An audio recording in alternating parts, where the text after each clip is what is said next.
and I'm very excited being here among you all. This is a pleasure and privilege as well. As you know that our today's topic is the philosophy of general relativity. And being a student of physics, you all know that general relativity is the theory of gravity. I hope that you know.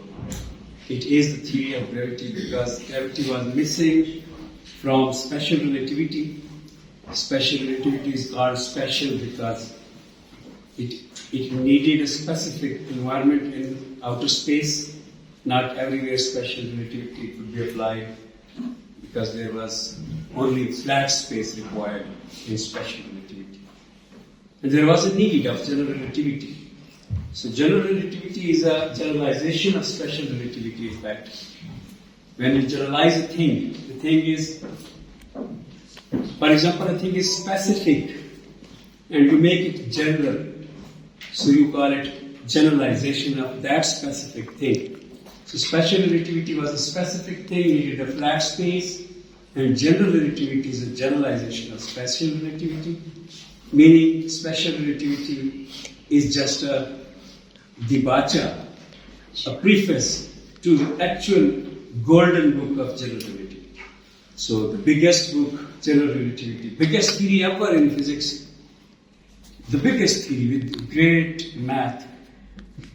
But एक चीज जो देखी गई है पाकिस्तान में खासतौर पे पूरी दुनिया में आमतौर पे, that is the lack of interest of physics student in general relativity.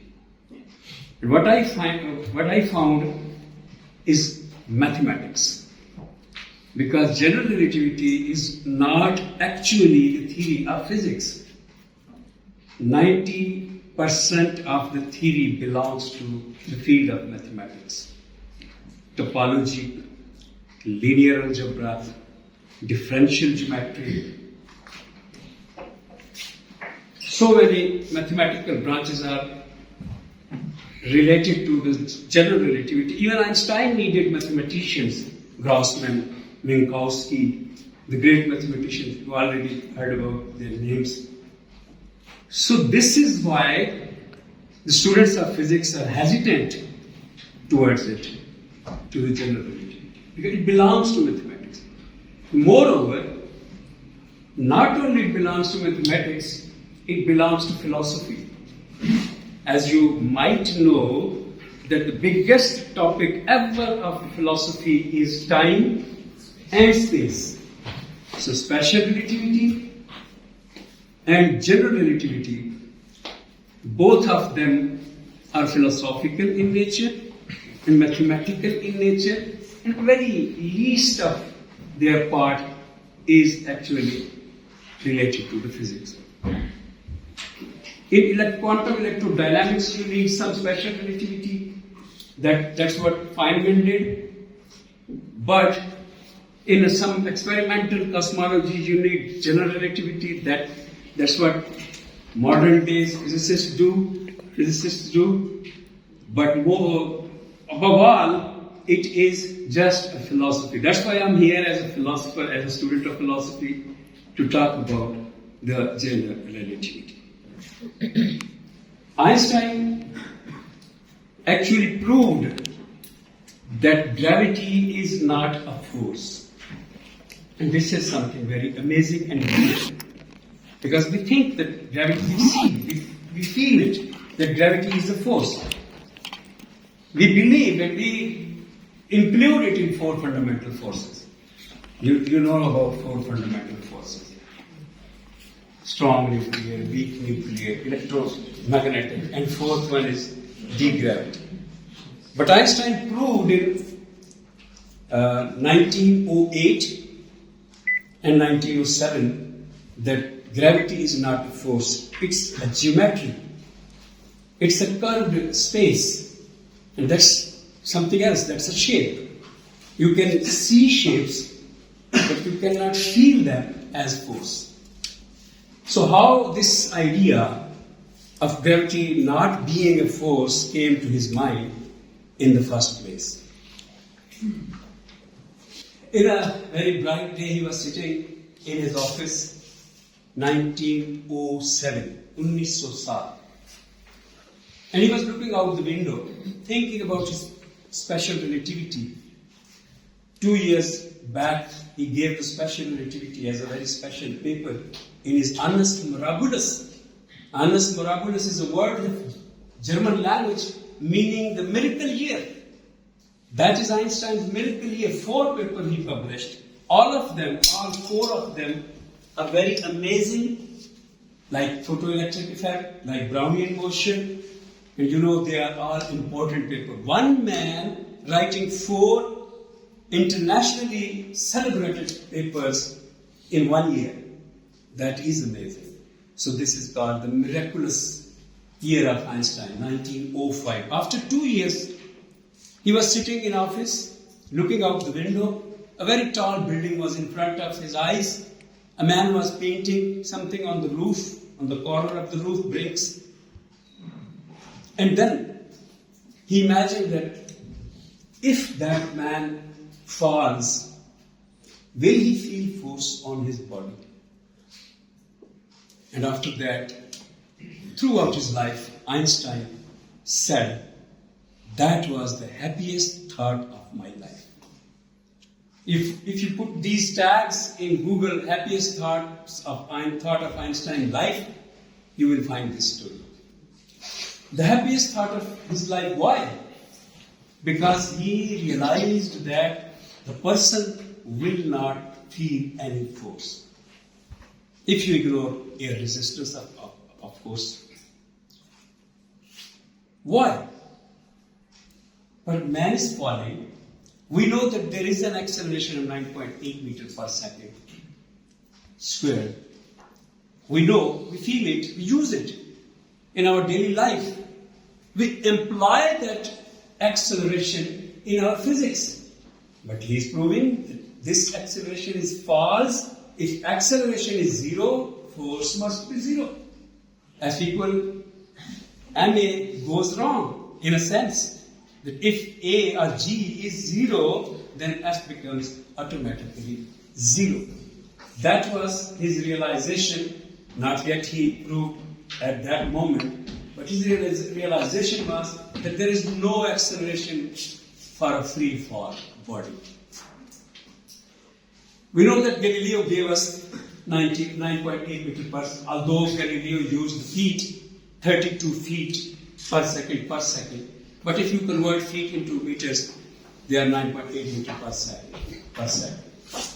So Galileo concluded after the experimentation, he was an experimentalist.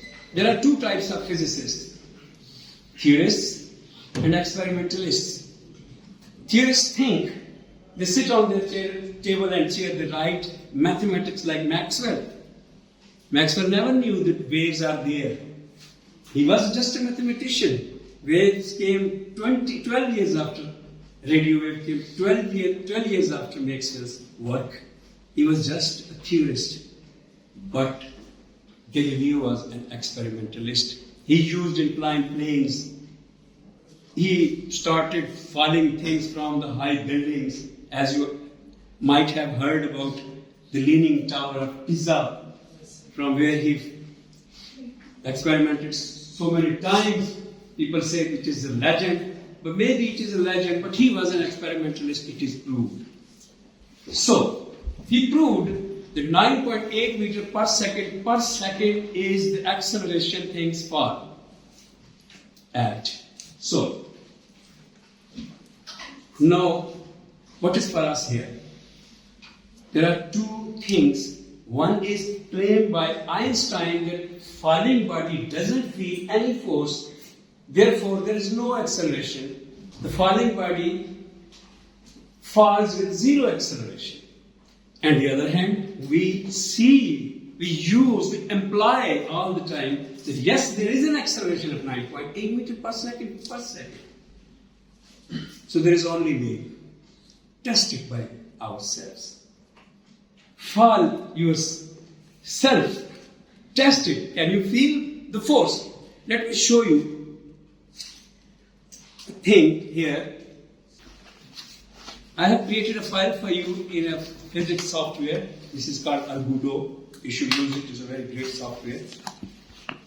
I have created a very simple accelerometer. Very simple. What is the mechanism behind an accelerometer?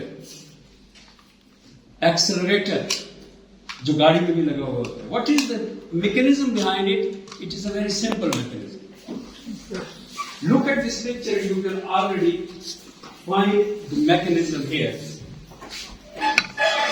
Socket with equal sized springs, and in the middle you feel a bolt, some sort of weight, and all springs are pulling the weight, so they are now, it is hanging in the middle, right in the middle. There is no change, no squeeze, no squash in the spring. When you fall it, when you drop it, what will happen?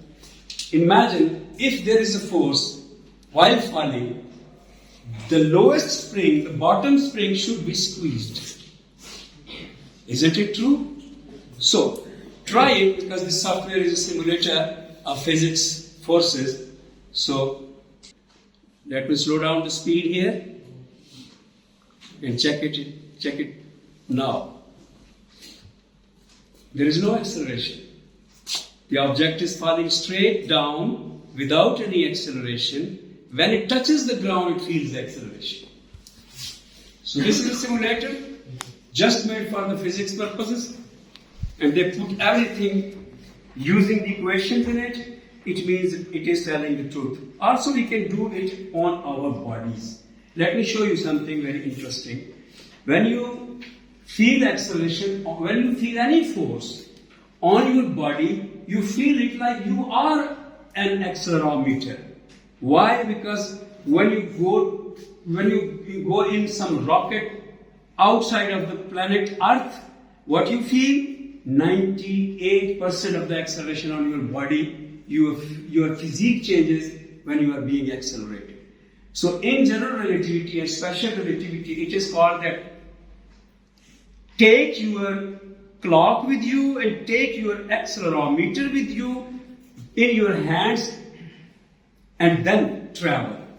If you feel your accelerometer is changing, there is an acceleration on your body. If you feel your time is proper, they are called proper time and proper acceleration in the language of general relativity. Whenever you speak proper, it is actually the device with the observer. An observer carrying the device is called the proper device. An observer carrying the device, accelerometer, that accelerometer will read the proper acceleration. So, when you fall, you do not feel any acceleration. Next. आप देख सकते हैं कि on the right side I have put an image of a mobile phone. Why? Why is that? What was the need here in my slide? आपने सुना होगा smartphone में एक फॉल प्रोटेक्टर आया हुआ है कि जब स्मार्टफोन गिरता है तो प्रोटेक्टर से परों की तरह से खुल जाता है और smartphone as soon as touches the ground वो उसको प्रोटेक्ट कर लेता है, वो ब्रेक नहीं होता. आपको जान के हैरानी होगी और लुत्फ भी आएगा कि स्मार्टफोन में जो एक्सेलरोमीटर फिट है वो जब गिरने लगता है फोन तो वो क्या रीड करता है? What acceleration that phone reads? What should be your answer? Zero. यानी अजीब बात यह है कि स्मार्टफोन गिरने लगता है जब तो its accelerometer reads the acceleration of zero. As soon as it reads zero, it starts opening its protector. और अगर आप स्मार्टफोन को अभी अगर आपके पास है तो अभी चेक कर लें. अगर आप स्मार्टफोन को मेज पर रख दें या हाथ में पकड़ लें, what happens then? It reads an acceleration of 1g, 9.8 meter per second squared. That is amazing. When you place it on the top of the table, it reads an acceleration of 9.8 meter per second. And when you drop it and it starts falling, it reads the acceleration of 0. That's why I have put the image here to show you that smartphones reads acceleration 0 while falling. Then it opens its protector. Okay, so this was Einstein's happiest thought that falling object doesn't feel acceleration. Acceleration is 0 proper acceleration is 0. Of course, obviously, when you are standing on the ground and watching the falling object, for you the acceleration is 9.8 meters per second. For you, for that object, acceleration is 0. Because you are on Earth and it is coming towards you. So you can easily feel the acceleration, that's true. But if you are the object and you are being fallen, it means that you will feel no force. And आपने सुना होगा एक लफ्ज़ weightlessness. वो weight तो होता ही force है. W is equal to mg. Mg is weight. When g is 0, W becomes 0. When W becomes 0, meaning weightlessness.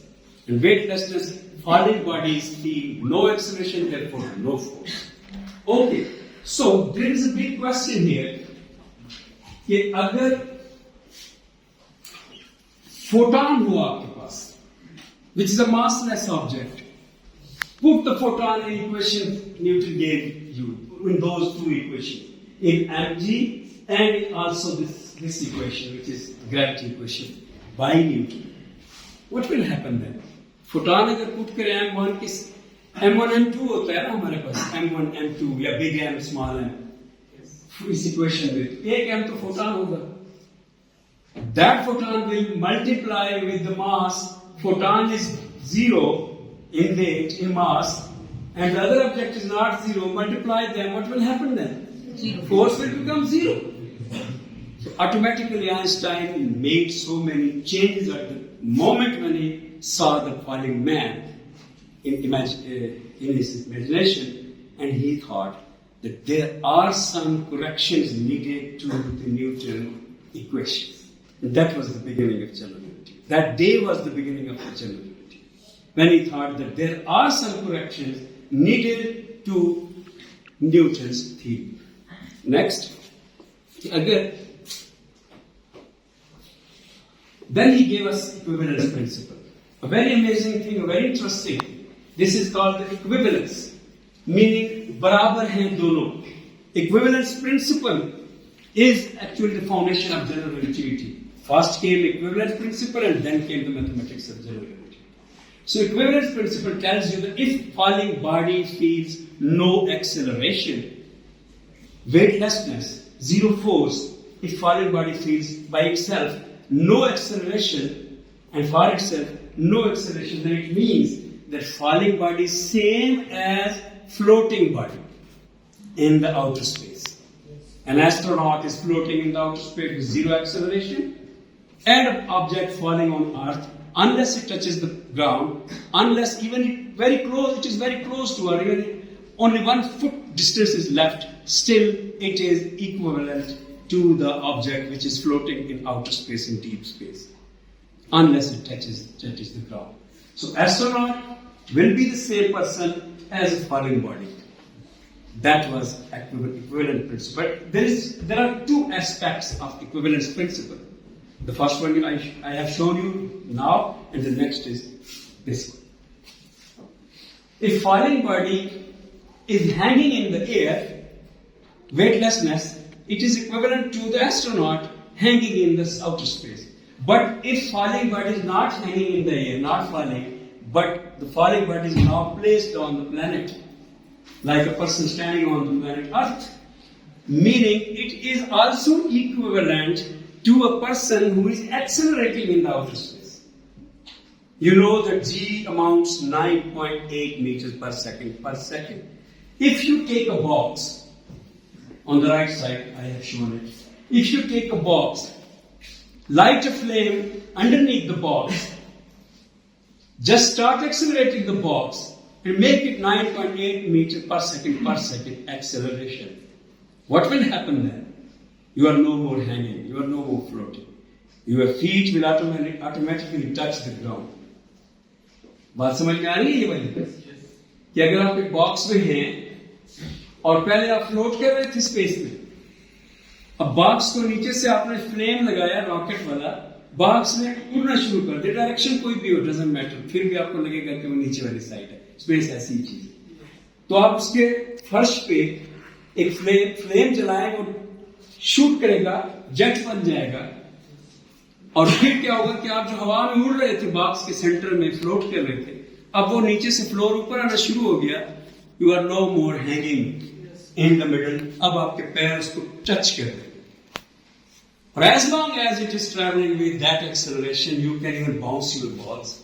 You can even make it live like on earth you live. So equivalence means the acceleration of a body in outer space is equivalent to a gravitating object. The acceleration exceeds the gravitating object, gets bigger, the higher energy content.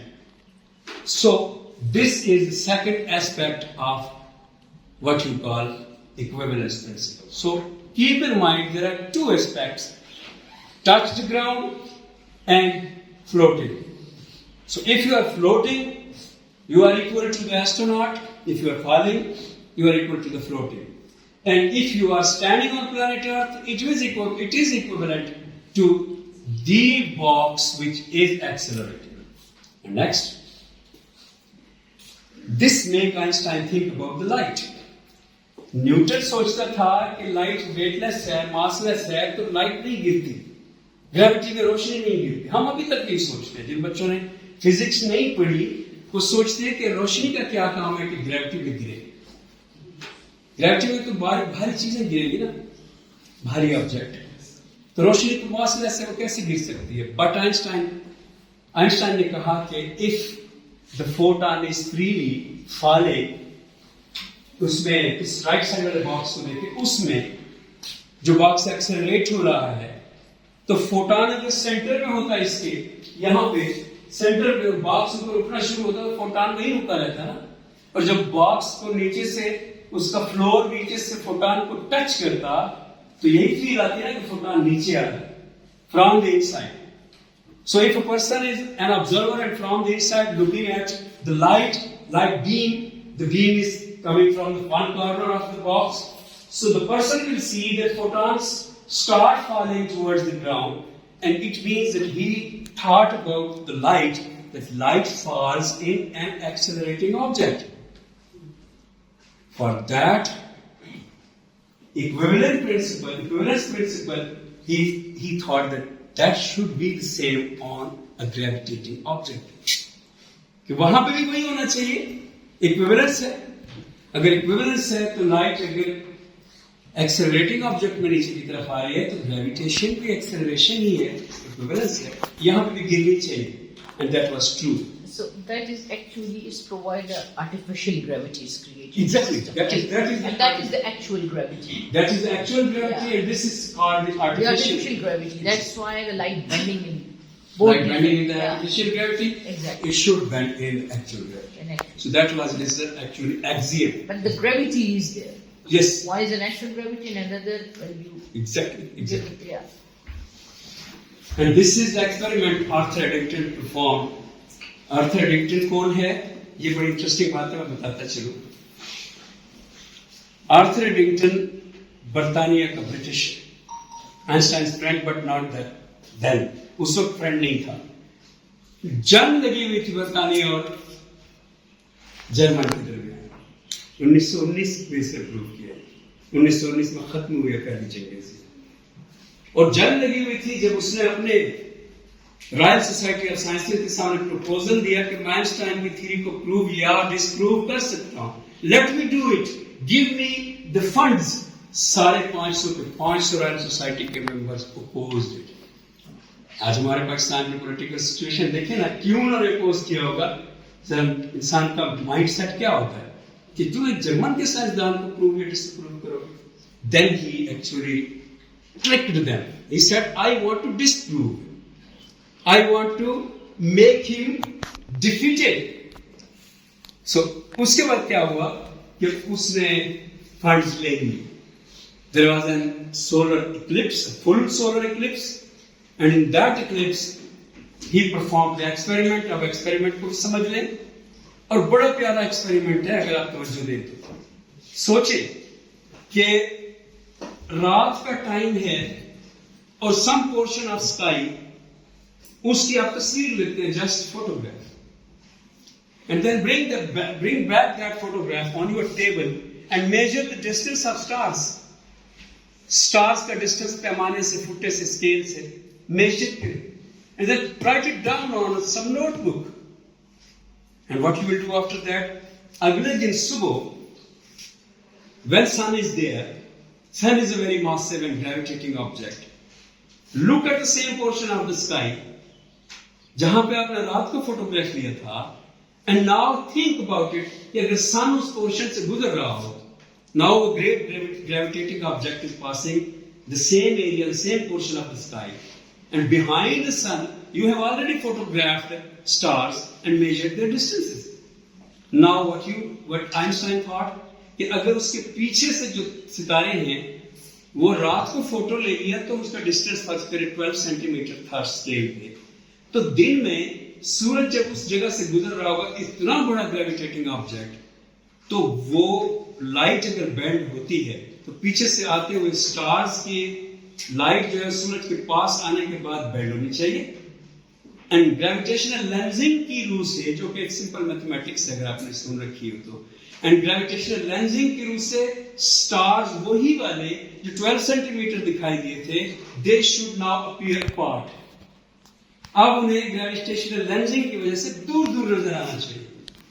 लेकिन सूरज तो बहुत रोशन होता है, सूरज के पीछे वाले सितारे कौन देखेगा? तेज सूरज की रोशनी. So what you need? A solar eclipse. जब पूरा सूरज कवर हो जाए सोलर इक्लिप्स में, then take another photograph and match both of them, the previous one, the new one. और ये किया था आर्थर डिंटर ने, और उसने प्रूव कर दिया कि yes, gravitational lensing effect is happening. रात को जो हमने ली थी पैमाइश, उससे बहुत ज्यादा फासले पे नजर आ रहे हैं when sun is in their way. Prove हो गई. But there was an objection on the equivalence principle, a very interesting one. Objection ये है कि अभी अभी आपने सुना equivalence principle के बारे में कि जो outer space में object है, like a box, वो भी exactly जैसे मैम ने कहा कि artificial gravity है. So if you drop two objects inside the box parallel to each other, और एक साथ ड्रॉप करें parallel to each other, you drop two objects, they should create a trajectory parallel to each other. उनकी लाइनें एक दूसरे के parallel होनी चाहिए जब वो नीचे गिर रहे हैं. But that doesn't happen on earth. जमीन पे जब दो ऑब्जेक्ट आप पैरेलल गिराते हैं तो इनफैक्ट साथ साथ हो ना, यहाँ पे अभी इस छोटे टेबल पे तो पैरेलल ही नजर आएगा. जरा बड़े पैमाने पे उसे ले जाए, बड़ा सा ऑब्जेक्ट बना 1000 मीटर का, then watch two apples 1000 metre के फासले पर ऐसे पकड़े और जमीन पे फेंक दे, वो तिरछे आएंगे जमीन पे. और जो ऑब्जेक्शन करने वाले लाइक ग्रासमैन, बड़े बड़े साइंसदान थे, मैथमेटिशियंस थे, उनका ख्याल था कि gravity is there, gravity is not an illusion, and that is because of the centre of gravity of earth, they are being closer to each other while falling. So that was an objection on the equivalence principle. This actually corrected the course of equivalence principle in a manner कि उसके बाद एक लफ्ज use किया गया, आज तक होता है यूज equivalence principle के साथ. Equivalence principle is locally true. ये local का लफ्ज इसमें ऐड हो गया. अब तक बोला है कि now equivalence principle is true but locally. Because tidal effect has to be accounted for. Tidal effect, tidal forces, you know, जिसकी वजह से सूरज सॉरी वो क्या कहते हैं, चांद की वजह से जो सूरज समंदर में जो टाइड्स पैदा होते हैं, so tidal forces that must be accounted for. अब आ गया इस ऑब्जेक्शन का जवाब जो है, that is actually the thing. ये वो मकाम है जहां पे लेक्चर में आपने टर्न लेना है एक बहुत खतरनाक सफर की तरफ. इसका जवाब जो है वो है कर्व ज्योमेट्री 1908. अगर ये ना सवाल ऑब्जेक्शन उठाया जाता तो कभी इसका जवाब भी ना आता. अगर आपको स्लाइड साफ नजर आ रही है तो मैंने 2 एप्पल बनाए हैं. आइंस्टाइन की तरफ से जो जवाब आया 10 साल बाद आया, फौरन अगले दिन नहीं आ गया. When objection was placed, there was no answer to it. हाँ, जवाब आ गया लेकिन वो ज़बानी आया. जिसका प्रूफ होता है मैथमेटिकल, वो नहीं आ सकता था unless he studied unless he must study the curvature. Without curvature, you cannot get the answer to that question. जो objection था equivalence principle. अब curvature में आ गया बीच में first time तो mathematics आ गई, physics साइड पे हट गई, mathematician दरमियान में आ गए, topology के उस्ताद दरमियान में आ गए, ग्रॉसमैन आ गया दरमियान में। आइंस्टाइन को तो उस वक्त मैथमेटिक्स वो आती भी नहीं थी, इसलिए 10 साल लगे। और 1914 में पहली बार विदाउट बिग लैम्डा, और 1915 और 16 में दूसरी बार उसने अपना थीसिस मुकम्मल किया, जिसमें उसने इसका जवाब कर्व की जबान में मैथमेटिकली प्रूव कर दिया, जिसकी वजह से मरकरी का ऑर्बिट भी सेट हो गया जो न्यूटन से सेट नहीं हो पा रहा। Let me show you what is this curve. This is एक नया लफ्ज आपके सामने मैं बोलने लगा हूं, सुना हुआ आपने पहले होगा, लेकिन हो सकता है किसी स्टूडेंट ने ना सुना। द जियोडीजिक ऊपर लिखा हुआ भी है। Answer to the objection is the geodesic. A geodesic is a straight line, just a straight line, as you draw on blackboard, a straight line.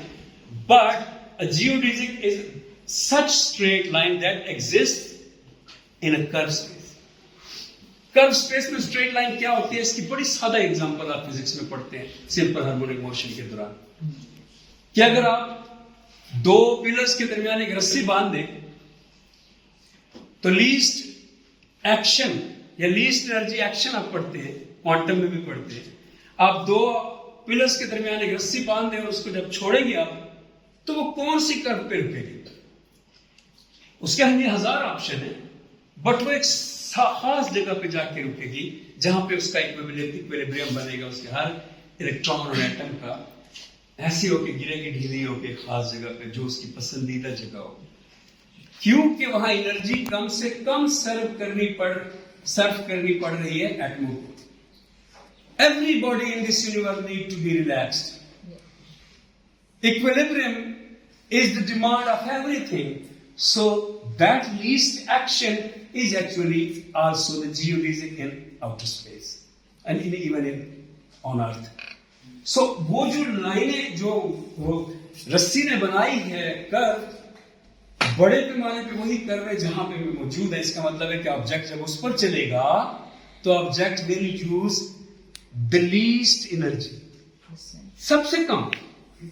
Okay, सो जो सेब जमीन की तरफ गिर रहे होंगे, वैसे एक बात देखिए, लेफ्ट साइड पे जो मैंने लिखा है 2D projection of the fabric, इसको कहते हैं स्पेस टाइम फैब्रिक।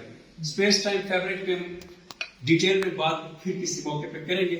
जस्ट इसके बारे में ये सोचे कि आइंस्टाइन ने ये कहा कि ग्रेविटी कर्व है और पूरी कायनात में एक फैब्रिक सी मौजूद है, स्पेस टाइम फैब्रिक उसका नाम है, और उसमें एक कोऑर्डिनेट टाइम का है और 3 कोऑर्डिनेट स्पेस के, X Y Z and T. ये सब मिन्काउस्की ने बनाई है। तो ये 2D प्रोजेक्टर ट्रू नहीं होती प्रोजेक्शन, आपको यूट्यूब पे हर जगह पे ये वाली मिलेगी जो बच्चे को कंफ्यूज करती है। A little bit truer is this right side. अगर आपको साफ नजर नहीं आ रही है, ये असल में चारों तरफ से इसके वो जाल बना हुआ है, चारों तरफ होना चाहिए, वो ट्रू होगा जमीन के। तो कर्व पे से जाएंगे तो लगेगा कि वो एक दूसरे के क्लोज हो रहे हैं।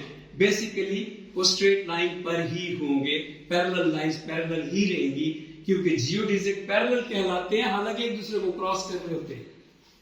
अभी आप देखिएगा आगे कि जियोडीजिक एक दूसरे को क्रॉस करने के बावजूद पैरेलल क्यों कहलाते हैं।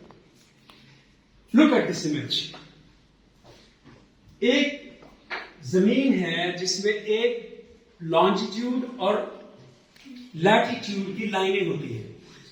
जो लाइनें नॉर्थ पोल से साउथ पोल को जा रही हैं, ये सारी की सारी लाइनें जियोडीजिक, ये सारी की सारी लाइनें ग्रेट सर्कल्स कहलाती हैं, ये सारी जियोडीजिक है। लेकिन जो एक लाइन लैटिट्यूड में पाई जाती है वो है इक्वेटर, सेंटर में एग्जैक्टली।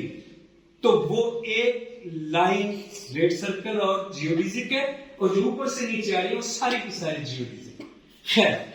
अब एक लाइन जो इक्वेटर है उस पर जो लोग खड़े हो जाए काफी से डिस्टेंस पे, और आप उनसे कहें कि पैरेलल चलना शुरू कर दो, एक दूसरे के बिल्कुल साथ साथ चलना। अब वो बेचारे ये सोचकर कि हम सीधी लाइनों पे जा रहे हैं तो हम कभी आपस में नहीं मिलेंगे, suddenly they feel themselves getting closer unless they reach the North Pole. और North Pole को एक दूसरे से हैंडशेक करते हैं. How this can happen if the lines are parallel in Euclidean geometry? You know that. Two parallel lines never meet according to Euclidean geometry. But these two parallel lines are meeting each other on North Pole. Why is this? Because these two parallel lines are geodesics. Geodesics meet each other indeed. Being parallel, still they meet. Why? They are great circles.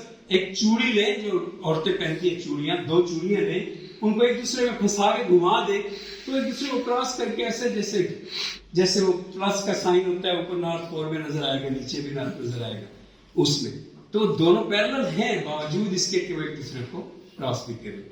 So this is happening here. So the geometry is involved in there because of the shape of the earth as well as the gravity. Exactly, because the shape of the earth. If it's supposed to be that the earth is flattened, probably they ever and never meet together. Yes. If the earth is not flattened, that's Yes, why they yes. meet together. Euclidean geometry is a flat geometry. Exactly. And अगर आप projective geometry में कभी आप हमारे यहाँ पढ़ाई नहीं जाती फिजिक्स में, projective geometry is a very beautiful thing. उसमें two parallel lines can make an angle of 90 degree in a projective geometry. अब एक सीधी सड़क पे ऐसे खड़े हो जाए, फिर उस सीधी सड़क की दोनों साइडों पे आप लाइन लगाएं, it is making an angle of projective geometry है ना. ये तो आइस के लिए है ना, ये तो ऑप्टिक्स के लिए होती है. ये ज्योमेट्री आपको ऑप्टिक्स में पढ़ाई जाती है ना. Optics is a field of physics. अब ये देखिएगा कि ये दोनों बंदे जो एक दूसरे के नजदीक होते चले गए, अगर इनको पता ना होता, वेरी इंपॉर्टेंट थिंग, कि they are travelling on surface which is actually a sphere. अगर इनको पता ना होता, अब तो हमें पता है माजी के इंसान को तो नहीं था, what would they say? Why we are getting closer to each other? They would definitely say there is some sort of force, a pseudo force pushing them inside. इनके ऊपर जो फोर्स अप्लाई कर रही है, जिनको अंदर की तरफ धकेल. That was the answer to the question, to the objection. कि वो जो आप सेंटर ऑफ ग्रेविटी की वजह से कह रहे हैं कि सेब एक दूसरे के क्लोज हो रहे हैं, तो ग्रेविटी फोर्स है, वो जमीन पे दो चलने वाले बंदे भी फोर्स अपने आप को कह सकते हैं कि हमें वो फोर्स अंदर धकेल रही है, हालांकि वो एक जियोडिजिक पर. This is the equation of geodesic. मशहूर इक्वेशन है बाय द वे, जो आपने फॉर्म देखी होगी या देखेंगे, उसमें second derivative of a position vector with respect to time they take.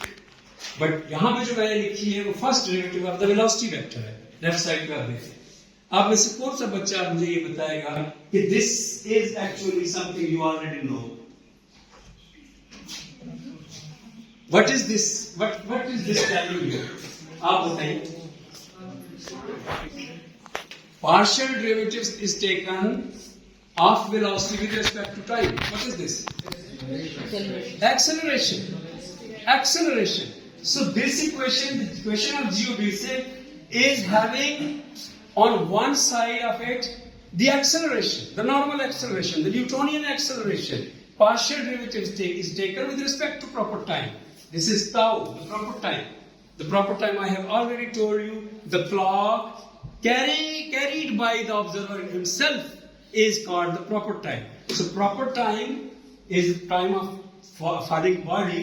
And now look at this. This is acceleration clearly, but on the left side, on the right side of the equation, there should be some variable containing some number telling you some value of that acceleration you are watching right now. But that is a curve. ये अजीब बात थी जियोडिजिक में कि एक तरफ acceleration है, दूसरी तरफ एक्सेलरेशन की अमाउंट आनी चाहिए थी, बट दूसरी तरफ एक शेप है ज्योमेट्री की. अब ये कर्व क्या है? ये रेड जो ऑब्जेक्ट है, big gamma, this is called the Christopher symbol. A very amazing thing in mathematics, the Christopher symbol. Christopher symbol की इक्वेशन पर लिखी हुई, मैं उसमें जाता नहीं हूँ, जरा पेचीदा है, हमारे पास टाइम कम है, लेकिन मैं एक बात जरूर करूंगा कि यहाँ पे अगर मेरी लाइट इसमें ऑन होती है, तो यहाँ पे आप देखिए कि there are partial derivatives taken of metric tensor. आप ऑलरेडी पहचानते होंगे मैट्रिक टेंसर, कुछ स्मॉल जी के साथ न्यू लिखा हो, या कोई भी टू इंडिसेस हो उसकी, तो वो मैट्रिक टेंसर होता है. और ये मैट्रिक टेंसर है जी AD, or the metric tensor with respect to coordinate in question, x naught, x1, x2, x3, meaning x, y, z and t with respect to coordinate in question. अब जो metric tensor के partial derivative हैं, ये encode करते हैं bill आखिर उस curved space को, और सब जब जमा हो जाते हैं तो हमारे पास क्रिस्टोफर सिंबल आती है. ये खालिस मैथमेटिक्स से इसका नहीं जाते, लेकिन जो क्रिस्टोफर सिंबल आ जाती है वो क्या दे रही होती है हमें? Some sort of curvature. हमें वो एक ऐसी कर्वेचर की शेप दे रहा है. These are actually the tensors.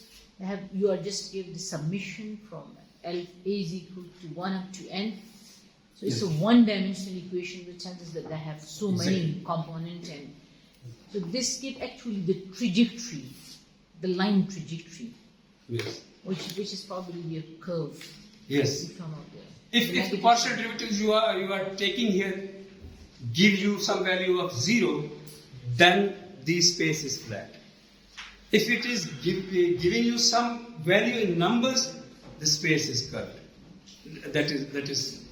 That is something Schwarzschild matrix, FLRW matrix, all matrices that give you black holes, that give you static black holes, that give you revolving black, all those metric black holes are using this metric tensor, basically. This Christoffel symbol. और एक आखिरी बात मैं यहाँ पे, अगर आपको ये नजर आ रहा है तो मैं आपको यहाँ पे एक जरूरी चीज दिखाना चाहता हूँ. सिर्फ आपका 1 मिनट लूंगा कि I hope you are already using software GeoGebra, because GeoGebra is very famous among the students of physics and mathematics. Everybody uses it. यहाँ पे नेट नहीं है, चले नेट नहीं है तो वो नहीं यूज होगा. वापस आ जाते हैं. उसमें मैंने आपको ये दिखाना था कि I would have taken a sphere or maybe some curved space, and then GeoGebra gives you the ability to zoom in. बहुत ज्यादा zoom in करें उसे तो ultimately you will find yourself on a flat space. Meaning if you are taking affine connections or maybe Levi-Civita connections, then अगर ये लफ्ज़ आप already ये term से अगर आप already वाकिफ हैं तो then you are getting my point कि फिर आप उस स्पेस पर भी जिस पे आप इस मतलब फर्श पे खड़े हैं, हमें पता है जमीन फ्लैट नहीं है, हमें पता है जमीन राउंड है. How can we know? There are 2 types of geometry: intrinsic geometry, extrinsic geometry. If you are using your 2-dimensional surface, walking on that surface, you are in some sort of intrinsic geometry. आप geometry के अंदर हैं. Now take yourself outside of the planet. अब आप extrinsic हो गए और now you are watching the geometry from very extrinsically. And now you are watching the geometry is round. So ये जो क्रिस्टोफर सिंबल है, इसमें जो बड़ी इंपॉर्टेंट चीज है वो मैंने यहाँ बनाई, लेकिन आपकी आज चूंकि हाल चेंज हो गया है तो लाइट की वजह से आपको ये नजर नहीं आ रही, मुझे जंप करना पड़ेगा आगे. बस let me tell you that they are basis vectors, the red one, the blue one, the red one, the blue one. Basis vector is a very, very important vector in physics, even in quantum, even in general relativity, or everything. It is basis vector. Next हमारे पास है जी, how do we get Christoffel symbol? अब देखिए simply बड़ी सादा सी ये चीज है. जरा देखिए बड़ी इंपॉर्टेंट चीज पे मैं आ गया हूँ. ये देखिए कि यहाँ पे वही एक्सेलरेशन की इक्वेशन लिखी हुई है. एक्सेलरेशन यहाँ पे 0 शो किया गया है because on the geodesic acceleration is always 0 for the object. On the geodesic there is no tangential acceleration in that, even it is moving on a curve. आपने बचपन से पढ़ते आए हैं कि जब कोई चीज मुड़ रही होती है तो एक्सेलरेट होती है. But geodesic is a straight line, looks like moving, turning, but it is not turning. It is in fact a straight line. That is why the acceleration is not tangential here. The acceleration is still 0. So geodesic पर acceleration object का 0 होता है. अब जरा देखिए ये नीचे मैंने क्या डाला है. नीचे कंपोनेंट्स हैं. आपको याद होगा 9th में आपने पढ़ा था कि किसी भी वेलोसिटी वेक्टर को या किसी भी वेक्टर को when you take a vector you distribute the velocity into its components. resolve it. Yes so अब जब देखिए यहाँ पे इसके जो कंपोनेंट्स हैं ये सही काम कर मैं हाथ से उसमें x और t लिखा हुआ है लेकिन 4 डायमेंशनल स्पेस में x, y, z और t होता है तो मैंने यहाँ शॉर्ट करने के लिए 2 लिखे हैं आप चारों लिख सकते हैं इस जगह पे कि ये कंपोनेंट है, ये बेसिस वेक्टर है, ये कंपोनेंट है, ये बेसिस वेक्टर है। इसी तरह से बेसिस वेक्टर की तरफ मैं आना चाह रहा हूँ कि बड़ा इंपॉर्टेंट है। यहाँ पे देखिए आइंस्टाइन नोटेशन लिखी हुई है, सिंपल करने के लिए इसको लिखा गया है कि बेसिकली समेशन की एक नई स्टाइल है जिसको आइंस्टाइन का समेशन साइन कहते हैं। इसमें सम का साइन नहीं डाला जाता बट जो इसके सबस्क्रिप्ट और इसके सुपरस्क्रिप्ट के दरमियान रिलेशन होता है उसी से अंदाजा कर लिया जाता है कि maybe there are some summation happening here, summation this is summed with this one और चारों जब सम हो रहे होंगे तो हम इसको इस समेशन नोटेशन में लिख के देखते ही समझ जाएंगे कि they are actually components being summed. अब with respect to proper time, with respect to proper time, now look at this. जब ये समेशन के साइन के साथ लिखा तो मकसद क्या था, मुझे यहाँ इस क्लास में लिखने की क्या जरूरत थी? Actually, I wanted to show you the use of product rule here, because when you use the product rule in calculus, you use it for both of the terms. Then after that you add them. So अगर आप यहाँ पे ऐसे लिखेंगे तो आपको partial derivative लेना पड़ेगा इस कंपोनेंट का भी और पार्शियल डेरिवेटिव लेना पड़ेगा इस बेसिस वेक्टर का भी. After that you will have to sum it. अब यहाँ पे देखें कि ये जगह जो जिसको मैंने बाकायदा बॉक्स लगाया है, this is very very important thing. This is the basis vector. This is this red and blue vector. If you watch the animation, the basis vector is still changing, but the actual invariant vector can never change. अगर मैं यहाँ permanent fit कर दूं इस ruler को तो ये ruler कभी भी चेंज नहीं होगा, इसकी डायरेक्शन सेम रहेगी, इसका मैग्नीट्यूड सेम रहेगा।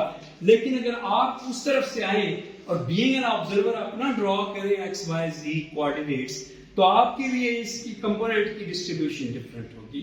मैं इधर से आऊं और मैं अपना फ्रेम ड्रॉ करूं, फ्रेम ऑफ रेफरेंस, तो मेरे लिए इसके बेसिस वेक्टर की डिस्ट्रीब्यूशन डिफरेंट होगी, मीनिंग कि basis vector change all the time but invariance never change.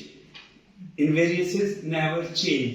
इसका मतलब ये है कि जो object on the geodesic traveling with zero acceleration still having it is having changed its basis vector all the time. जैसे कि मैंने एनिमेशन में आपको दिखाया है. What does this mean? ये बड़ी इंपॉर्टेंट चीज है. इसका मतलब ये है कि अगर आपके पास ये सारा इंफॉर्मेशन हो बेसिस वेक्टर कहां से कैसे चेंज होता हुआ आ रहा है तो आपको क्या पता चलेगा कि अंडरनीथ द ऑब्जेक्ट जो ग्रिड है ऑब्जेक्ट के नीचे वो ग्रिड जो है वो कर्व्ड है, वो ग्रिड जो है वो असल में चेंज हो रही है जिसकी वजह से बेसिस वेक्टर चेंज होता हुआ दिखाई दे रहा है। ऑब्जेक्ट तो अभी भी अपनी ट्रेजेक्टरी पे नॉन एक्सेलरेटेड फॉर्म में है। ये मैं स्किप कर लेता हूं क्योंकि मैं बात ज़बानी कर चुका हूं। मैंने कहा कि just let's recall from class 9 high school, उसमें मैंने कहा था कि फर्स्ट करें एक वेलोसिटी आपके पास है जिसका मैग्नीट्यूड 100 किलोमीटर पर आवर है और उसकी डायरेक्शन जो है वो 30 डिग्री पर वो एक पॉइंट है जो जिसमें वो पहुंचती है 100 किलोमीटर चलकर 30 डिग्री के एंगल बनाती हुई। होना ही चाहिए था कि अगर ये सारी की सारी 100 मैग्नीट्यूड x पर होता तो इसकी लेंथ पूरी 100 नीचे होती, या y पर होता तो इसकी लेंथ पूरी 100 ऊपर होती। अब इसकी लेंथ यहाँ पे 86 तक आई है और इधर इसकी लेंथ 50 तक आई है because x cosine of 30 will give you 50 and x sine of 30 will give you 86 point something. इसका मतलब कि वेलोसिटी कंज्यूम पूरी की पूरी नहीं हुई बल्कि डिस्ट्रीब्यूट हो गई दो कंपोनेंट्स में और इसीलिए थोड़ी थोड़ी कम हो गई हंड्रेड्स। ये एनालॉजी असल में बहुत ज्यादा यूज होती है स्पेशल रिलेटिविटी में और जनरल रिलेटिविटी में। यहाँ देखिए स्पेस टाइम कंटिन्यूअम के से पहले मैंने ये स्लाइड इसीलिए दिखाई है कि ये हमारा पुराना फ्री स्पेस है X Y Z and so time अलग चीज है, उसको इसके साथ अटैच नहीं किया जाता था। मिन्काउस्की ने क्या किया कि मिन्काउस्की ने आइंस्टाइन के बाद 1908 में दिया उसने और मैं आपको बताऊं आइंस्टाइन को इतराज था इस पे. He was very hesitant. He was never going to accept it. जब उसको मिन्कोव्स्की ने ये स्पेस टाइम दिया, लेकिन फिर थोड़ी देर के बाद उसने रियलाइज किया कि मिन्कोव्स्की इज राइट. तो उसने फिर आइंदा वरना जनरल रिलेटिविटी आती ही नहीं है. तो मिन्कोव्स्की ने स्पेस टाइम दिया जिसमें अब स्पेस के 4 कोऑर्डिनेट्स स्पेस टाइम के x y z and t, और t is the coordinate of space not the time. फिर दोहराता हूं मैं, ये बहुत बड़ी बात है. अल्लामा इकबाल ने इसके ऊपर आधा चैप्टर तो लिखा the reconstruction. Time according to Einstein is not a coordinate of time, it is a coordinate of space. फिर से क्योंकि इंट्यूटिवली आता ही नहीं दिमाग में कि time is another coordinate of space.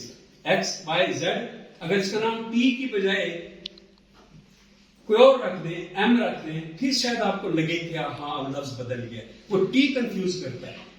Time is not, बल्कि हमारी स्लाइड में मैंने किया भी है. देयर इज, इसी पे ऑब्जेक्शन किया इकबाल ने. The reconstruction of religious thought in Islam में इकबाल ने लिखा है कि there is an incommensurability between. Incommensurability क्या होती है? आप बचपन से पढ़ते आ रहे हैं कि डायमेंशंस एक होने चाहिए कैलकुलेशंस के लिए. अगर डायमेंशंस डिफरेंट है तो कैलकुलेट आप नहीं कर सकते. वो सेकंड में होता है. जब t सेकंड्स में होता है तो how can you add the t with xyz तो मीटर्स में होते हैं. या मैंने लिख भी दिया x मीटर्स में, y मीटर्स में, z मीटर्स में. तो फिर ct लिखा उसने.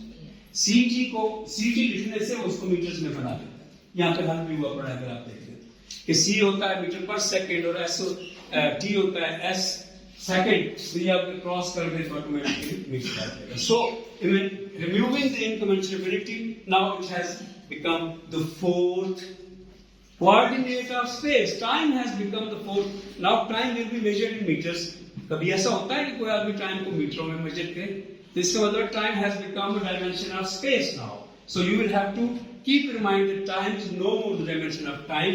It is another point. यही वजह है कि अगली स्लाइड में मैंने लिखा भी है, या उससे अगली में दिखाऊंगा आएगी. तो यही वजह है कि इसको हम x नॉट लिखते हैं. टाइम को हम x नॉट और x को हम x1 और y को हम x2 और z को हम x3. x not x1 x2 x3. अब यहाँ पे बड़ी अजीबोगरीब आपको बात बताने लगा. अनइंट्यूटिव सी, कोई भी इसको कबूल करने के लिए तैयार नहीं था जब मिन्कोव्स्की ने दी थी, और यही एक्चुअल में बात थी जिस पर आइंस्टाइन कहता था कि ये अनएक्सेप्टेबल है. जब मिन्कोव्स्की ने कहा कि all objects in this universe, तमाम के तमाम ऑब्जेक्ट्स इस दुनिया में, आप भी, मैं भी, दरख्त भी, वो स्पीड ऑफ लाइट से मूव कर रहे हैं. अजीब बात है कि एक पत्थर जो, एक पहाड़ जो है, वो स्पीड ऑफ लाइट से, रोशनी की रफ्तार से मूव कर रहा है. This is something impossible to intuitively understand. So Einstein ने बहुत देर से इसको कबूल किया. जब सब ऑब्जेक्ट की स्पीड जो है वो c है, तो फिर दरख्त की स्पीड कैसे c होगी और बिल्डिंग की स्पीड कैसे c होगी? Let me show you. पीछे मैं आपको दिखाया हूं कि वेलोसिटी अपने कंपोनेंट्स में डिस्ट्रीब्यूट होती है. Always multiply, you will have to multiply its basis vector with it. But होती डिस्ट्रीब्यूट है. एक ऑब्जेक्ट जो स्टेशनरी होता है, उसकी सारी की सारी c जो है वो यूज हो रही होती है उसके टाइम वाले कंपोनेंट में. टाइम वाले कंपोनेंट में सारी. अभी इस वक्त हम सब स्टेशनरी फॉर्म में हैं. हम सब स्पीड ऑफ लाइट से मूव तो कर रहे हैं, मगर किस कोऑर्डिनेट में? ct के कोऑर्डिनेट में, x नॉट में. एग्जैक्टली हम x नॉट में मूव कर रहे हैं with the speed of light. ये बड़ा अमेजिंग और बड़ा ब्यूटीफुल आइडिया है. जरा सोचें, आप जान तो पहले से चुके हैं 9th से कि डिस्ट्रीब्यूट करनी होती है वेलोसिटी कंपोनेंट्स में. सो जब रुके हुए होंगे तो सारी की सारी आपकी स्पीड तो कंज्यूम हो रही है. टाइम में घड़ी टिक टिक कर रही है, आप मूव करते जा रहे हैं आगे फ्यूचर में. फ्यूचर आपका एक रास्ते का नाम है. फ्यूचर. एक बात यहाँ पे बड़ी मैं आपको दिलचस्प बताता चलूं. माजी में हम लोग समझते थे, एक एनालॉजी बनाते थे दरिया की, कि time is like a river. We are like a pebble on the bottom of the river. We are like a stone in the on the bottom of the river. दरिया हमारे ऊपर से बह रहा है. मरूर जमानी, टाइम गुजर गया, इमारत पुरानी हो गई, टाइम इसके ऊपर से गुजर गया. पाइन टाइम दरिया था, इमारत के ऊपर बह रहा था. आइंस्टाइन ने सारा नजरिया खत्म कर दिया. आइंस्टाइन कहते हैं time is like a tunnel, time is like a road, time is like अ सुरंग. वो वहीं पे है, फ्यूचर फिक्स्ड है, वो वहीं पे खड़ा हुआ है time. You are walking into the tunnel like this. So walking का मतलब पाँव नहीं घुमा रहे, आप पत्थर भी हैं, तो you are traveling into that tunnel. Your future will come to you. जैसे कहना ना पिशावर आ गया, आप जी चरसदा आ गया, गाड़ी में बैठे होते, चल रहे होते, आप जी पिशावर आ गया, आप चरसदा आ गया, वो आ नहीं गया होता, आप आ गए होते. Same like that you will have to say that walking into the tunnel, you will have to say that मेरा जवानी आ गई है, मेरा बुढ़ापा आ गया है. This is your future milestones. They are your future milestones. तो हमने जो टाइम में डिस्ट्रीब्यूट की सारी, और x भी 0 कर दिया, y भी 0 कर दिया, z भी 0 कर दिया, मीनिंग x पर भी ऑब्जेक्ट ट्रैवल नहीं कर रहा, y पर भी ट्रैवल नहीं कर रहा, z पर भी ट्रैवल नहीं कर रहा. तो आप लिखेंगे x equal to 0, y equal to 0, z equal to 0, but t equal to c. It means you are stationary now. So एक ऑब्जेक्ट की वेलोसिटी रुके हुए की भी होती है, but in the form of stationary, in the form of walking into the tunnel. इसमें ये मैं सिर्फ एक सेकंड के लिए यहाँ पे रोकूंगा. इसमें सिर्फ बताना ये है कि ये जो 45 डिग्री है, ये लाइट की रे ये स्लोप ऑफ 1 बनाने के लिए, 1 की स्लोप लेने के लिए मिन्कॉस्की ने ये किया था कि उसने यहाँ पे नीचे की जो टिक्स हैं स्पेस टाइम में, वो लगाए 1 ls, 2 ls, 1 light second, 2 light second, mean 3 times 10 to the 8 meter, 3 times 10 to the 8 meter यहाँ तक, 6 times 10 to the 8 meter यहाँ तक, 9 times 10 to the 8 meter यहाँ तक, 12 times 10 to the 8 meter यहाँ तक. ये टिक्स लगाने के लिए, ताकि ऊपर जब 1 सेकंड, 2 सेकंड, 3 सेकंड लगा होगा, और फिर जब हम इसको लगाएंगे कि आप रोशनी को मार्क करो इस स्पेस टाइम में, तो ऑटोमेटिकली वो 45 पे चली जाएगी. Other than that there was no meaning of it. लेकिन इस वजह से ये चीज सामने आई जो आपने बड़ी देखी होगी वीडियोस में, तस्वीरों में, because this is called the light cone. Light cone, the cone of future and past. ये नीचे पास्ट है, ये ऊपर फ्यूचर है. ये आपका जो खत है, ये वाला, ये काला ब्लैक, ये खत टाइम का है, और ये hyper space X Y Z की स्पेस है. बाद इसको मैंने कहा था मैं टाइम नहीं लगाऊंगा. अब इसको भी मैं छोड़ देता हूँ, लेकिन सिर्फ इतना बता दूं कि आइंस्टाइन की जब थ्योरी आई, तो इसकी इंटरप्रिटेशन सबसे अच्छी एक रूस के मैथमेटिशियन ने की, जिसका नाम था ऑस्पेंस्की. क्योंकि लोग मान नहीं रहे थे. People were hesitant to accept time as the fourth dimension of space. So he actually proved that time is the fourth dimension of space in that manner. If you have a point with no direction, तो इसमें कोई direction नहीं है point में apparently. अब अगर आप इसके साथ एक और पॉइंट लगा दें, automatically direction will be appeared. क्या अब एक पॉइंट फर्स्ट करें आपने यहाँ लगाया राइट साइड पे, तो पता चल गया ना कि आप एक पॉइंट राइट साइड पे मूव करना चाहता है या राइट वाला लेफ्ट साइड पे मूव कर. There is now some sort of direction in it. इसका मतलब जब इसमें कोई डायरेक्शन नहीं थी, तो आपने एक डायरेक्शन पैदा कर दी. When there is no direction in some object and you create by force a direction, it will give you a new dimension. This is a very great philosophy. Object having no direction, forcefully put a direction in it, it will give you a new dimension. This object is called zero-dimensional object. Put another point with it, now you have a line. And a line is a one-dimensional object. Again, ये जो rod मेरे हाथ में, फुटा मेरे हाथ में है, इसको समझ लें कि ये लाइन है. अब ऑस्पेंसी का प्रिंसिपल इस पे अप्लाई करें कि कॉपियां लगानी है इस लाइन की, क्योंकि हमने नुक्ते की कॉपी लगाई थी, लेकिन लगानी उस डायरेक्शन में है जो डायरेक्शन इसमें नहीं है. अब इसमें तो एक डायरेक्शन राइट साइड वाली है, एक डायरेक्शन लेफ्ट साइड वाली है, तो ये तो है. जो नहीं है वो कौन सी है, कोई बताएगा? Up and down. तो इसकी कॉपी इसको अप अगर रखना शुरू कर दे, you will have this object. एक नई डायमेंशन क्रिएट हो गई. अब 2 डायमेंशनल ऑब्जेक्ट आपके पास आ गया, surface. A surface is a 2 dimensional object. अब प्रिंसिपल को अगेन फॉलो द रूल जो ऑस्पेंस्की का प्रिंसिपल है. क्या कि find the direction that is not being contained in the object and put the copies of the object in that direction forcefully. So ये अब आपका जो ऑब्जेक्ट है, ये समझ लें कि ये पेपर है, जाहिर है इसकी शीट फ्रंट साइड तक देखें तो 2 डायरेक्शनल सरफेस बन चुकी है. कौन सी डायरेक्शन इसमें नहीं है? Front end back. अगर इसकी कॉपीज को फ्रंट या बैक में जोड़े तो किताब से नहीं बन जाएगी. This will give you a new dimension and now object will become a 3 dimensional object. 0 dimension से 1 बना, 1 से 2 बना, 2 से 3 बन गया. Follow the principle further. Ouspensky ने कहा कि अभी भी तो आप इसको फॉलो कर सकते हैं कि what direction a 3-dimensional object doesn't contain in it, put the copies of that 3-dimensional, first करें बोतल 3-dimensional, put the copies of this bottle in that direction which is not being contained in the bottle and you will have a new dimension. और वो है time. मैंने कहा था मैं इस पर नहीं लगाऊंगा स्लाइड पे, फिर कभी मैं हाजिर हुआ तो मैं बताऊंगा. ये मेरा बड़ा फेवरेट टॉपिक है ऑस्पेंस्की. टाइम की डायमेंशन में 3D के ऑब्जेक्ट की कॉपियां जुड़ती हैं in each second. Actually for a stationary object imagine कि वो कॉपियां उसी के ऊपर आ रही हैं on top of the object in the direction of time. बस एक सवाल जो पैदा होगा आपके ज़हन में कि अगर इसकी कॉपियां इसी के ऊपर आ रही हैं इन द डायरेक्शन ऑफ टाइम तो एनर्जी कंटेंट बढ़ते जाना चाहिए. उसका जवाब आपको क्वांटम फिजिक्स देती है कि Asharites and quantum physics support this idea. Asharite Muslim scientist थे, उनका भी एक नजरिया है, वो भी यही सपोर्ट करता है इसको, और क्वांटम फिजिक्स भी इसी को सपोर्ट करती है. क्यों? क्योंकि you know that electronic shells are probability densities. Nobody is sure about the existence of a particle there. Everyone says that this is just 95% of the probability. कि ग्राउंड स्टेट में है, एक्साइटेड स्टेट में है, किस state में atom है?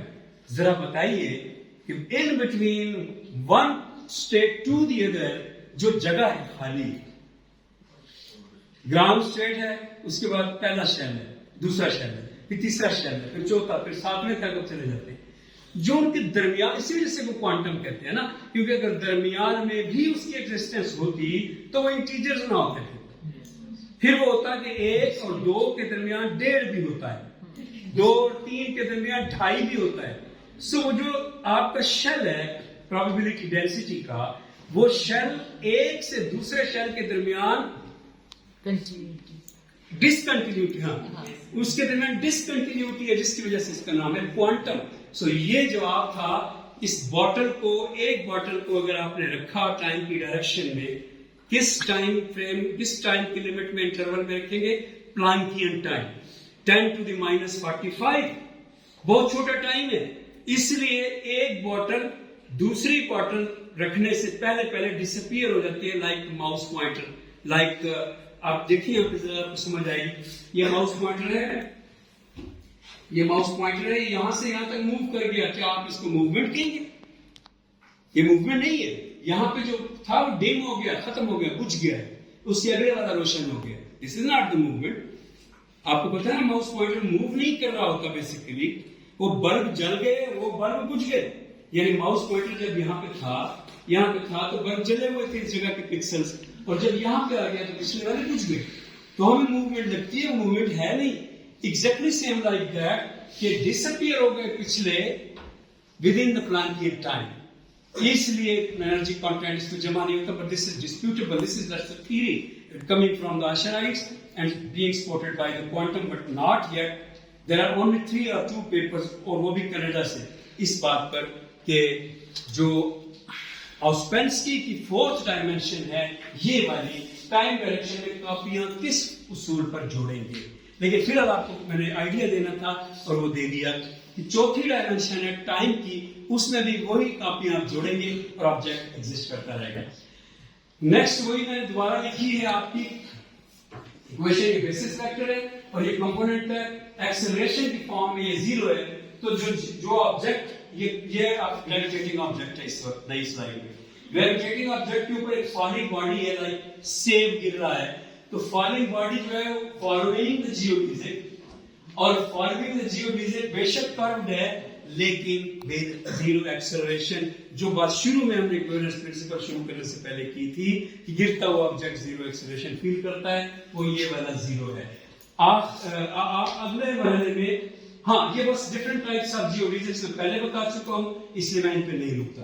तो next जो है, ये बात भी हम कर चुके हैं, मैंने खुद की थी कि Euclidean geometry versus non Euclidean geometry. ये होती है कि नॉन यूक्लिडियन ज्योमेट्री में एक ट्राइंगल का सम जो है मोर देन 180 होता है, लेकिन यूक्लिडियन ज्योमेट्री में it is impossible. Euclidean geometry में इम्पॉसिबल है कि पैरेलल लाइंस जो है वो क्रॉस करें, लेकिन नॉन यूक्लिडियन ज्योमेट्री में पैरेलल लाइंस एक दूसरे को क्रॉस करती हुई महसूस होती है। और पता कैसे चलता है, हाँ ये इंपॉर्टेंट स्लाइड है, तो मैं 1 मिनट फिर रुकूंगा। पता कैसे चलता है कि ज्योमेट्री यूक्लिडियन है या नॉन यूक्लिडियन है? हमें कैसे पता?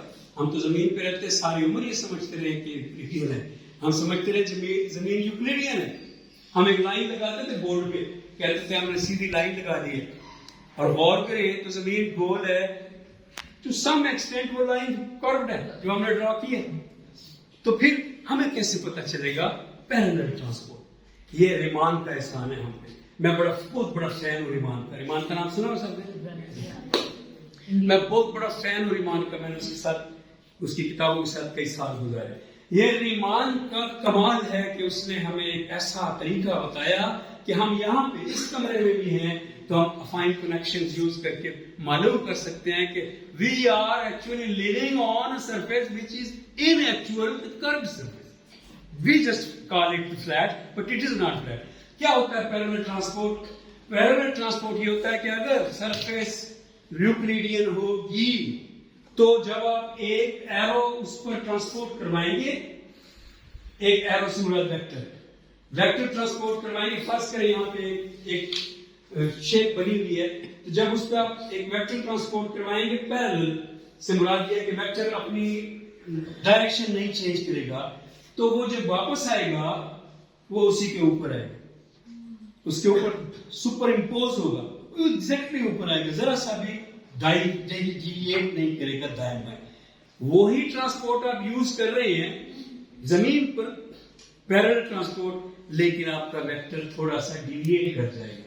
ये देखिए, ये मैंने खुद बनाई है एनिमेशन। ये देखिए, ये पैरेलल ट्रांसपोर्ट हो रहा है।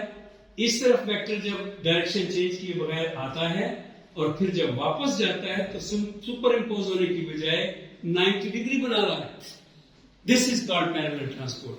जब कभी भी किसी कर्व को आप चेक करें कि वो कर्व अगर पेपर पे डाली हुई है, सिर्फ चाहे जितनी मर्जी कर्व बनाएगी, पैरेलल ट्रांसपोर्ट करवाएं, वेक्टर वापस अपने ऊपर आएगा।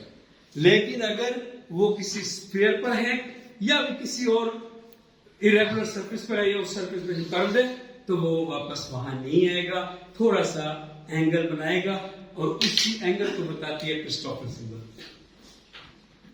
सॉरी, ये एक्सेलरेशन 0 है, एस्ट्रॉइड जा रहा है स्पेस में, जियोडी से कर्व शो हो रहा है, but it is not curve, it is a straight line. आखिर में हम पहुंचे हैं, 4-5 स्लाइडें रह गई है। ये मैं पहले दिखा चुका हूं कि ये बेसिस वेक्टर है। बेसिस वेक्टर को मैं पहले बता चुका हूं कि क्रिस्टोफर सिंबल हमें देता है। या मैंने सिर्फ एक बेसिस वेक्टर के सामने सिंबल लिख दिया है, दिस इज नॉट गुड, क्योंकि एक बेसिस वेक्टर सिंबल नहीं देता हमें। अगर 2D की सरफेस है तो 8 बेसिस वेक्टर चाहिए एक क्रिस्टोफर सिंबल लेने के लिए। लेकिन अगर 4 डायमेंशनल है, स्पेस टाइम है, तो हमें 16 वेक्टर्स बेसिस वेक्टर चाहिए एक क्रिस्टोफर सिंबल लेने के लिए। और ये 16 के 16 हमें 256 जो है कंपोनेंट्स देते हैं, 256 कंपोनेंट्स। इसलिए फिजिक्स के स्टूडेंट जनरल रिलेटिविटी से भागते हैं। एक पॉइंट के लिए, ये देखिए मैंने कर्व कर दिया अपने पाम को।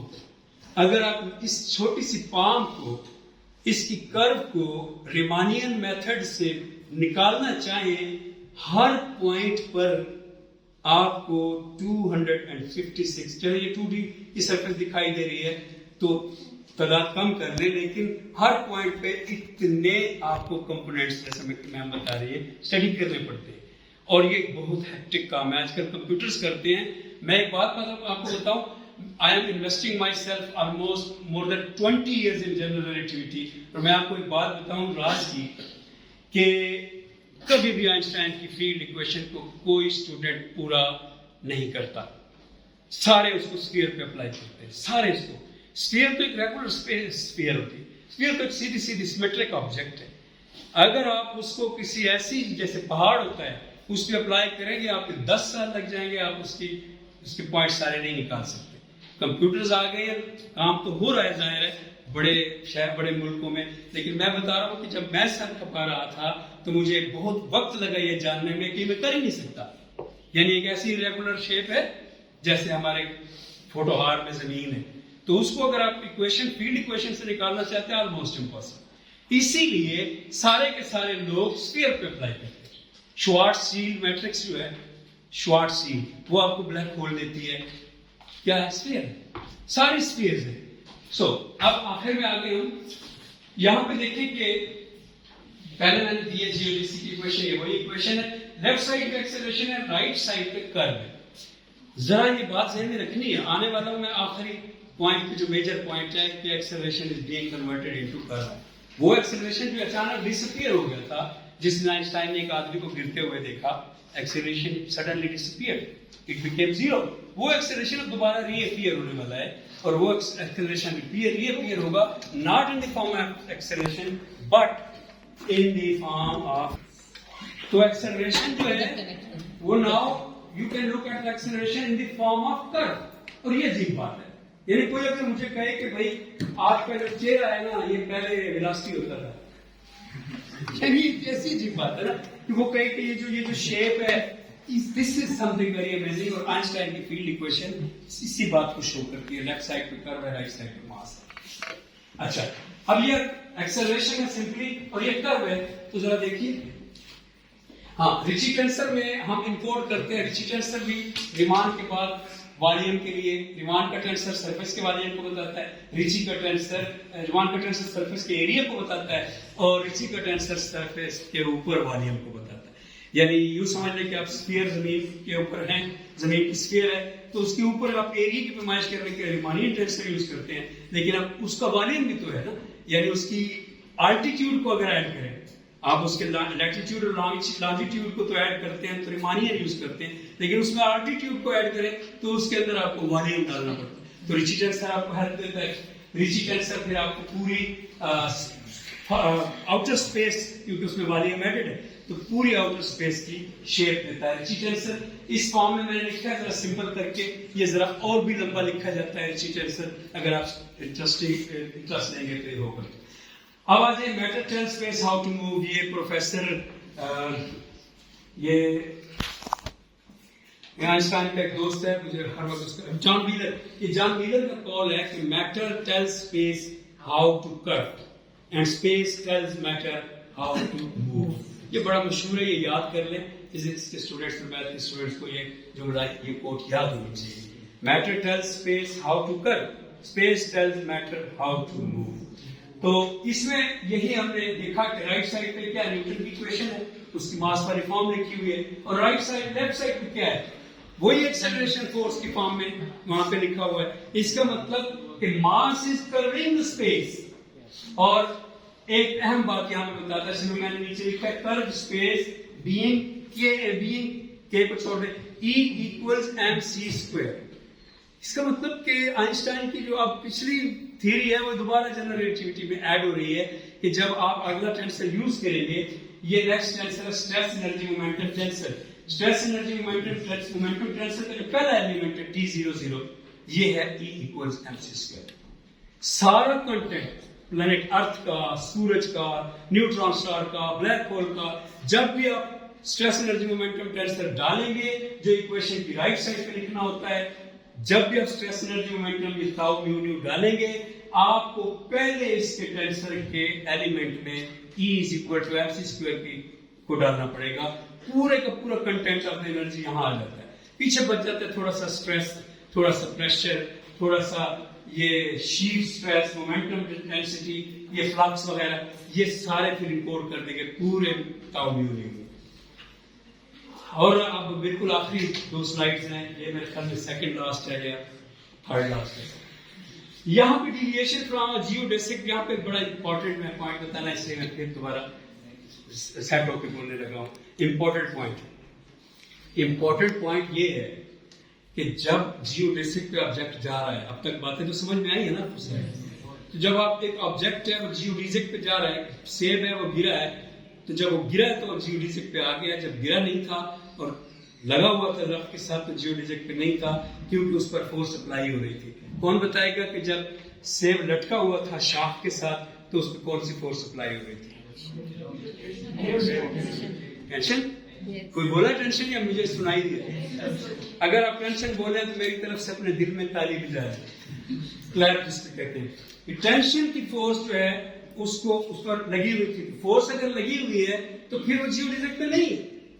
बीइंग डिविएटेड, फोर्स का काम है चीजों को। मैंने यह जुमला भी लिखा है, you can be deviated from the right path, सिराते मुस्तकीम। You can be deviated from the right path only by an external force. So वो जो हैंगिंग एप्पल है शार्प के साथ, उस पर टेंशन की फोर्स अप्लाई हो रही है। इसका मतलब जब वो लटका हुआ है उस वक्त डिविएट हो रहा है। अजीब बात है ना? यानी जब वो लटका हुआ है वो अपने असल पाथ से, जो राइट पाथ है, उससे डिविएट हो रहा है। वो जिस इक्विलिब्रियम के फॉर्म में जाना चाहता था, जो कायनात की नेचर है, वो नहीं जा सकता। टेंशन हो रही है उससे बड़ी। जो ही आप उसको काटेंगे, as soon as you cut it, तो वो कहां चला जाएगा? जियोडिजिक पे, ऑन अ राइट पाथ। और जियोडिजिक पे जब आएगा तो वो कांस्टेंट वेलोसिटी में चला जाएगा। और याद रखिए, मैंने आपको बार बार दिखाई है, partial derivative of velocity with respect to time zero है। तो जब वो गिरेगा तो उसकी एक्सेलरेशन जीरो हो जाएगा, कांस्टेंट वेलोसिटी पे चला जाएगा। और ये बात तो आप सब जानते हैं बचपन से कि कांस्टेंट वेलोसिटी और something at rest are equivalent. So इसका मतलब कि वो सेब जब गिर रहा है उस वक्त एट रेस्ट है, या at least equivalent to at rest है। तो इसका मतलब ये हुआ कि जब सेब गिर रहा है तो उस वक्त डिविएट नहीं हो रहा। प्लैनेट अर्थ भी एट रेस्ट है, वो भी एट रेस्ट है। They are just meeting. जैसे कर्व पर दो आदमियों को मैंने चलता हुआ दिखाया कि वो आगे जाके मिल जाएंगे, ऐसे ही सेब और जमीन आपस में मिल जाएंगे, जिसको आप कहते हैं चीजों का गिरना। वो चीजों का गिरना नहीं है, वो दो लोगों का कर्व पाथ पर चलकर आगे जाके मिलना है, जिसको आप चीजों का गिरना कहते हैं। How amazing is this! General relativity is so amazing. और यहाँ पे मैंने ये जो तस्वीर बनाई है, इसमें ये जो रोल राउंड हो रहा है एक ऑब्जेक्ट, बच्चों का खेल खिलौना, ये अपनी मर्जी से रोल होता रहेगा। ये जियोडिजिक पे नहीं है, जमीन पे है। मैं जस्ट मिसाल के लिए, एनालॉजी के लिए लिखा है। अपनी मर्जी से रोल होता रहेगा जहां तक चला जाए गैलीलियन इनर्शिया की बेस पे। लेकिन अगर इसको आप हटाना चाहते हैं कि इस रास्ते से हट जाओ, तो आपको एक्सटर्नल फोर्स यूज करनी पड़ेगी। सो ये सेब और ये उसका गिरना, ये अब अपने सीधे रास्ते पे, और जब तक लटका हुआ था तब तक सीधे रास्ते पे नहीं था। आखिर में आ गए हम बिग लैम्डा। हाँ, यहां मैं एक बात अर्ज कर दूं, अब तक जितनी बार मैंने इक्वेशन दिया, फील्ड इक्वेशन, मैंने यहाँ पे बिग लैम्डा नहीं लिखा। यहाँ अब लिखा, लेकिन पहले जितनी बार पिछली में भी देखे, इससे पीछे नहीं है, यहाँ पे भी नहीं है। ये एक बड़ी दिलचस्प मैं आपसे अर्ज करने लगा हूँ बात कि ये 1914 तक आइंस्टाइन की ये इक्वेशन थी। 1916 में आई है फाइनल इक्वेशन, लेकिन 1914 में एक बार उसने फाइनल समझ के दे दी थी। सारी इक्वेशन ठीक थी, मगर बिग लैम्डा के बगैर कायनात क्रंच हो रही थी। आपने सुना भी होगा बिग क्रंच का आइडिया, कि अगर ये इक्वेशन है तो कायनात, देखा आप ऑब्जेक्ट को ऊपर गिराएं, इसकी वेलोसिटी पहले तेज होती है, फिर स्लो होती है, फिर स्लो होती है, और एक जगह पे जाके जीरो हो जाती है, फिर वो बैक आता है। तो कायनात जो है बिग बैंग ही समझ लें। उस वक्त तो अभी बिग बैंग का कंसेप्ट नहीं था 1914 में, लेकिन आप अपने लिए समझ लें कि बिग बैंग ने थ्रस्ट आउट किया सारे कायनात की चीजों को। अब उनकी वेलोसिटी स्लो डाउन होनी चाहिए थी। एक टाइम पे वो जब जीरो हो जाएगी, जैसे बॉल ऊपर गया, तो फिर क्या क्रंच बैक होगी। तो क्रंच बैक होगी तो बाप जो है वो बेटे से, बेटा जो है बाप से पहले पैदा होगा, यानी माजी उलट हो जाएगा, हर चीज फ्यूचर से उल्टा चलना शुरू हो जाएगी यूनिवर्स। तो ये ऐसा अमेजिंग ख्याल था कि ये तो हो ही नहीं सकता, बिग क्रंच पॉसिबल नहीं है। तो आइंस्टाइन सोच में पड़ गया क्या करूं, और उसने तुक्के से जो चीज लगाई बिग लैम्डा, वो सच साबित हुई 1998 में कि कायनात is being accelerated in fact. So 1998 में इत्तेफाक से दुरुस्त साबित हुई। उस वक्त लिखा गया था कि everything Einstein said proved true. और वो तो फिर हादसा था कि आइंस्टाइन ने तुक्के से जो चीज लगाई वो हमारे 98 में, जब मैं स्टार्ट कर रहा हूँ स्पेशल रिलेटिविटी को पढ़ना, उस वक्त आइंस्टाइन का ये बिग लैम्डा प्रूव हो। यहाँ पे मैं बिग लैम्डा के बारे में एक बड़ा अमेजिंग फैक्ट आपके सामने रखना चाहता हूँ। अगर हुक्स लॉ आप लिखें, हुक्स लॉ को कोई कौन नहीं जानता, छठी सातवीं जमात में हम पढ़ते हैं, -kx। अगर हुक्स लॉ आप लिखें या उसको चले उसको परफॉर्म करें, तो क्या होगा कि ऑब्जेक्ट यूं यूं करना शुरू हो जाएगा ना हुक्स लॉ में। लेकिन अगर आप उसके साथ एक छोटी सी बारीक सी एनर्जी ऐड कर दें, प्लस का साइन डाल के, प्लस का साइन उसके साथ डालें, माइनस की एक्स लिखा हुआ हो ना, मैं आपको ज़बानी बताता हूँ अगर ये बात नहीं हो जाए, माइनस की एक्स एफ इक्वल माइनस की एक्स लिखा हुआ हो ना, उसके साथ एक आगे प्लस डालें, खुद से साइंसदान बन जाए, और वहां पे छोटी सी वैल्यू डालें 0 पॉइंट समथिंग, तो क्या होगा कि वो जो ऑब्जेक्ट आपने अब मूव कराया है वो हर बार जब ऐसे जाएगा, एक ऐसे जाएगा, वापस आएगा, हर बार थोड़ा सा आगे जाएगा, क्योंकि वो आपने ऐड कर दिया ना प्लस में, फिर वापस आएगा, फिर उसके बाद अगली बार थोड़ा और आगे जाएगा, फिर वापस आएगा, फिर उससे अगली बार थोड़ा और आगे जाएगा, क्योंकि you have added a little amount with minus के X. Exactly that thing is big lambda for the equation of Einstein. कि यहाँ पे ये जो डिजिट स्केलर के साथ ये जो जगह है यहाँ पे डाल दिया प्लस के साथ, हमने बिग लैम्डा मैट्रिक टेंसर की मदद से, ये हल्की सी इसकी वैल्यू है डार्क एनर्जी. अब आज के दौर में से कहते हैं इस चीज को डार्क एनर्जी कहते हैं. ये पुश कर रही है आउटसाइड, कायनात की हर चीज बाहर की तरफ जा रही है. कायनात सारी की सारी 1998 में प्रूव हुआ एक्सपेरिमेंटल फिजिक्स के जरिए कि कायनात, कुरान में भी है, अल्लाह अपने हाथों से कायनात को फैला रहा है, तो कायनात सारी की सारी बाहर की तरफ फैल रही है.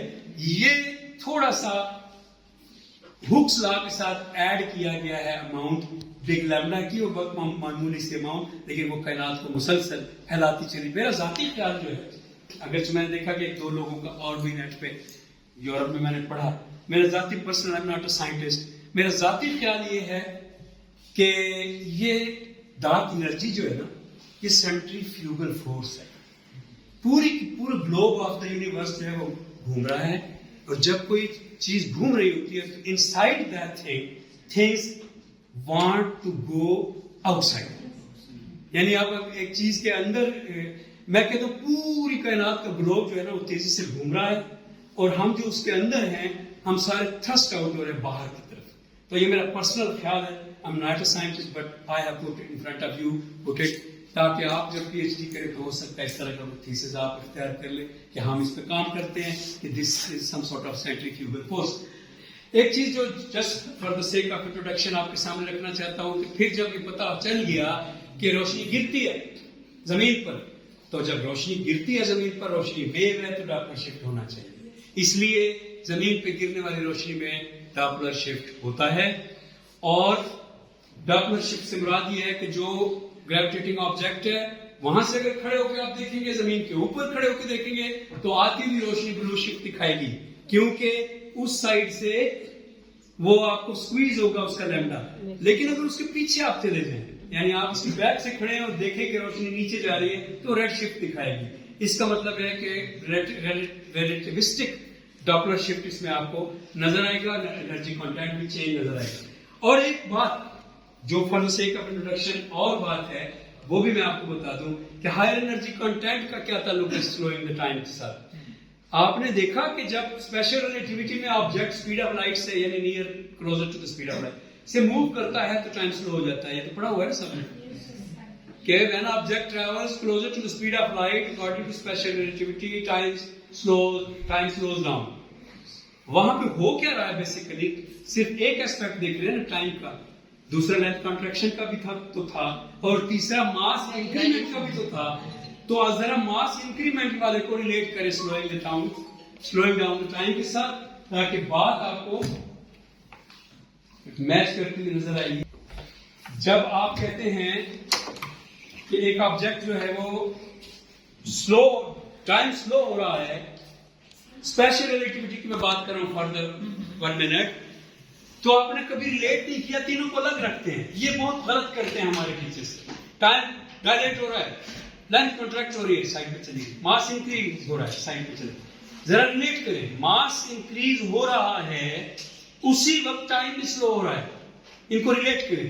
इसका मतलब ये होगा कि the energy content is getting higher and higher and clocks are getting slower and slower. ये आपस में काज एंड इफेक्ट के तौर पे अटैच नहीं कर रहा हूं मैं, ये at the same time happening हो रही है. ठीक है, अब इसी हैपनिंग को जरा यहां पे देखें कि जनरल रिलेटिविटी में अपना क्या है. देखिएगा जरा, बात बड़ी इंपॉर्टेंट है. अगर एनर्जी कंटेंट प्लैनेट का हायर होगा, प्लैनेट अर्थ, सूरज, स्टार्स, गैलेक्सीज, तो वो क्या है? डेंस एनर्जी है और उसका कंटेंट हायर है, तो time must slow there as well. इसकी वजह इसकी एनालॉजी की बड़ी अच्छी मैंने तस्वीर बनाई थी, अगर फखरान कर सके तो एनालॉजी की तस्वीर आपके लिए देखना जरूरी है। इसकी एनालॉजी के लिए जो मैंने तस्वीर बनाई है उसको भी रिवर एनालॉजी कहते हैं। जैसे मैंने पहले टाइम के लिए रिवर एनालॉजी दी थी, इसको भी रिवर एनालॉजी कहते हैं। ये अभी रिवर नहीं आया, वो आखिरी बिल्कुल लास्ट स्लाइड है, ये सेकंड लास्ट स्लाइड है। अच्छा देखें कि ये कंटेंट एनर्जी का यानी प्लैनेट के साथ वाला क्लॉक जो है ये ज्यादा स्लो होगा, उसके साथ वाला क्लॉक थोड़ा सा तेज होगा, उसके साथ वाला थोड़ा सा और तेज होगा।